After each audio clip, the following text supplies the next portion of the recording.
جس دن مکران شاہ واپس آ رہے تھے نا سیر کر کے، پل سے گزر رہے تھے، تو کسی نے بوڑھی سے کہا کہ بادشاہ گزرے گا، وہ چھپ کے پل پہ بیٹھ گئی، اور مکران شاہ جب پل سے گزرنے لگے تو بوڑھی آگے آئی اور اس کے گھوڑے کی لگام پکڑی، ایسا جملہ کہا کہ مکران شاہ چکرا کے زمین پہ گرا، اور بوڑھی کہنے لگی مکران شاہ تیرے سپاہی میری گائے ذبح کر کے کھا گئے ہیں، تو بتا اس کا حساب اس پل پہ کھڑے ہو کے دینا کہ پل صراط پہ دینا ہے؟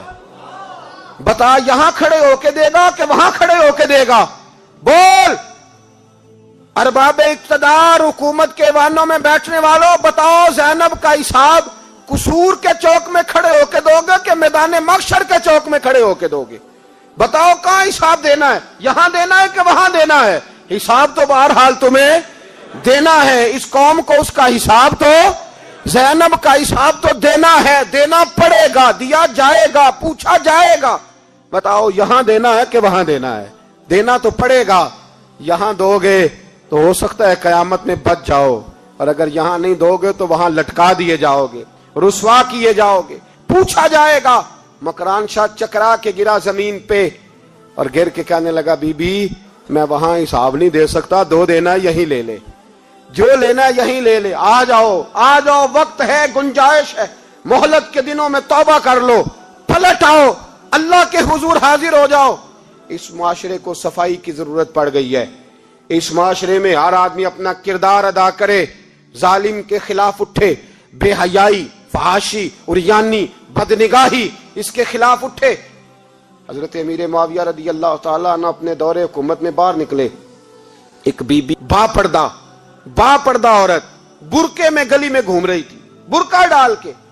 حضرت امیر معاویہ دوڑ کے مسجد چلے گئے، رونے لگے، کہنے لگے صحابہ کے زمانے میں یہ عورتیں گلی میں آ گئی ہیں، ہمارے دور میں ہی آ گئی ہیں، کہیں اللہ کا قہر نازل نہ ہو جائے۔ حالانکہ وہ با پردہ تھی بی بی، یہاں تو بڑی ڈٹائی کے ساتھ فرنٹ سیٹ پہ بے پردہ عورت کو بٹھایا جاتا ہے اور دلیلیں دی جاتی ہیں کہ ہم پڑھ لکھ گئے، ایف ایس سی اور بی ایس سی ہماری تعلیم ہے، ہمارے پاس ابھی تازی تو کار آئی ہے، تو بتائیں نا کہ جو کار پہ بیٹھی ہے وہ کار کی مالکن ہے۔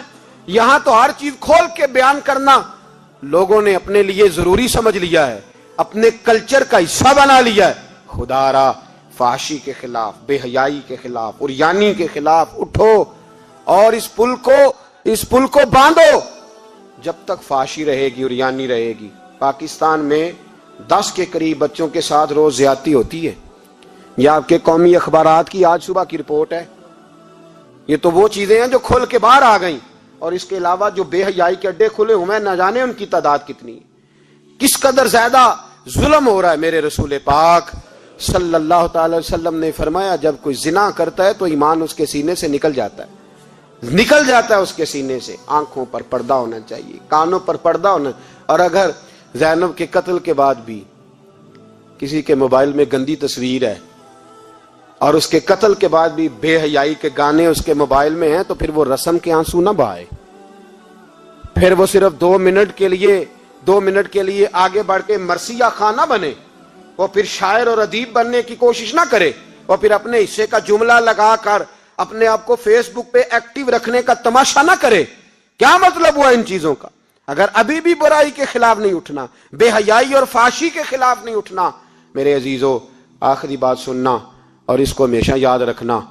میرے نبی پاک صلی اللہ تعالی علیہ وسلم نے فرمایا ہے کسی ایک مسلمان کے قتل میں اگر اہل زمین، اہل آسمان سارے بھی شریک ہو جائیں، سارے، تو فرمایا ہو سکتا ہے اللہ سب کو جہنم میں ڈال دے۔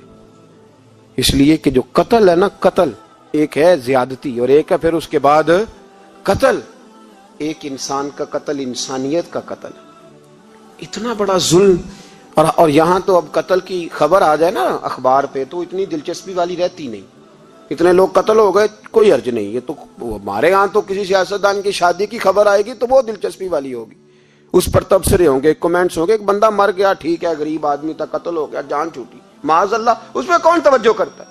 یہاں تو ان کے میلے چھیلے تماشوں پر لوگ تبصرے کرتے ہیں، یہ جو کوئی نئی ایکٹنگ کر کے دکھاتے ہیں اس پر ہماری توجہ جاتی ہے۔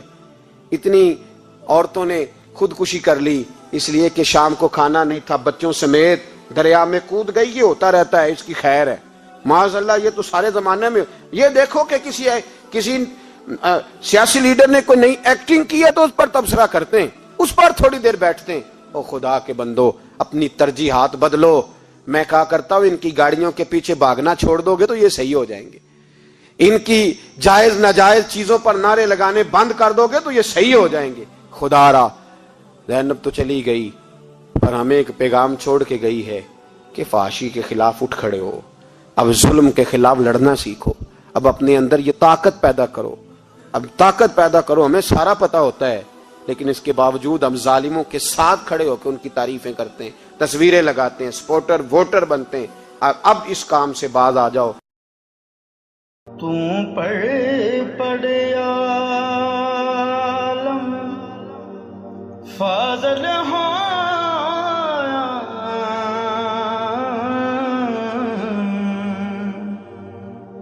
کدے اپنے آپ نو پڑھیا نہیں.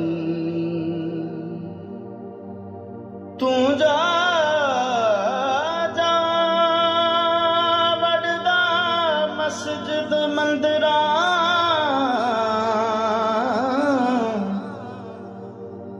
تو جا وڑدا مسجد مندراں